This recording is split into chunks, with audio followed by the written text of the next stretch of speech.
I came to New York in 1944, and when I got there, I had hoped to work on 52nd Street because 52nd Street was the mecca.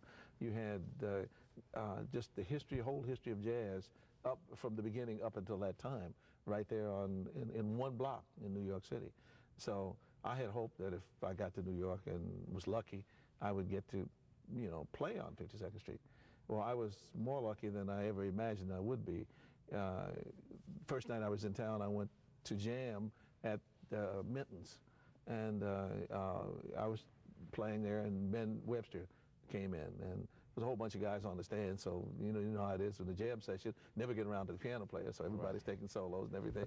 So Ben came over to the piano, kind of hung around, looked over my shoulder. And so after this was the last set, the place was closing, and so he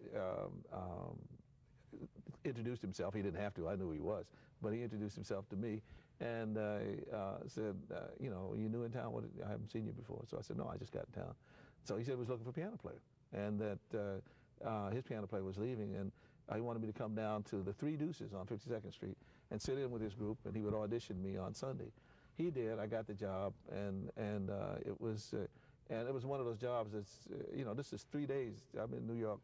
One day I got one day to pace up and down the street and wish Sunday would hurry up and come, and it finally comes along, and I get the job. So I was really blessed. I mean, things like that I had never dreamed would happen.